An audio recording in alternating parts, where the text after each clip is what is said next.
El objetivo de la crianza, educarle, hacerle sabio, para que luego nos pueda mostrar muchos, en un momento muy comprimido, porque es el abrir una botella, y hacernos disfrutar.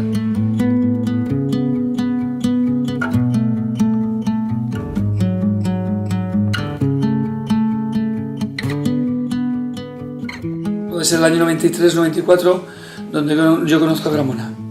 Una diferencia con respecto a otros. Una burbuja muy fina.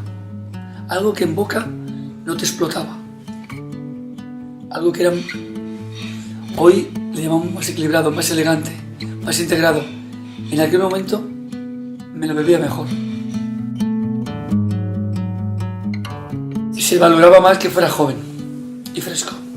Se valoraba más que sea más eléctrico, más esa espuma, ¿no?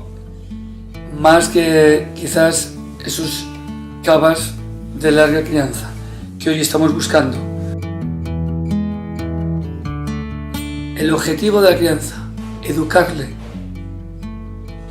hacerle sabio, para que luego nos pueda mostrar muchos, en un momento muy comprimido, porque es el abrir una botella, y hacernos disfrutar.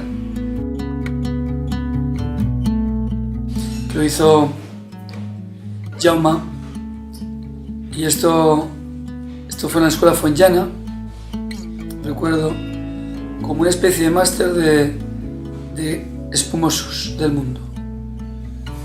Y esto ocurrió pues año 94.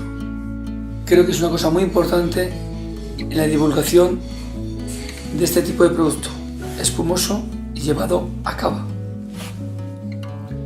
En aquella vez tuve la gran suerte de poder valorar para mí por primera vez que un cava puede estar por encima de un champán si los pones a ciegas, porque una etiqueta puede condicionarnos. El último día era una cata a ciegas, y en esa cata a ciegas Gramona 3 lustros quedó el primero. Podría haber quedado el último, era una cata a ciegas. Y dije, wow, se está haciendo algo realmente importante.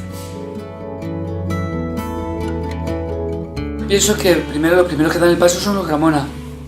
A los demás les iba muy bien y nadie se acordaba con los vinos, con los espumosos jóvenes o cavas jóvenes, y no se preocupaban de que el vino podía aguantar más tiempo, ni pensaban que había unas variedades que podían aguantar más tiempo, ni se pensaba que había un vino que lo podíamos dejar 5 años.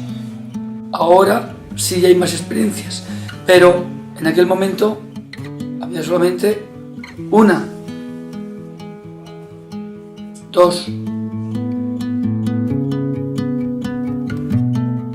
La última cata que hicimos en el Hotel Palace, donde se puso Gramonas 3 lustros y Celler Bate entre los más grandes champanes, o una de las firmas más importantes, varias firmas, perdón, no he dicho una, varias firmas de champán, y además de esos vinos míticos. Y vimos que no hay tanta diferencia y que encima estamos por encima.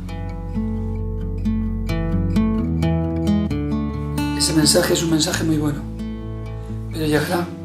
Es lento, no importa, pero yo creo que la Casa Gramona no tiene prisas, nunca la ha tenido, ni la va a tener, porque está demostrando que sin tener prisas le va muy bien, dando pasos firmes y suaves. No hay que pegar puñetazos, con suavidad, con elegancia como lo está haciendo. Nada, solamente agradeceros a Gramona, que no solamente piensa en hacer maravillosamente lo bien que hace su trabajo, sino que encima se acuerda de los sumilleres, se acuerda de los camareros que nos gusta el vino.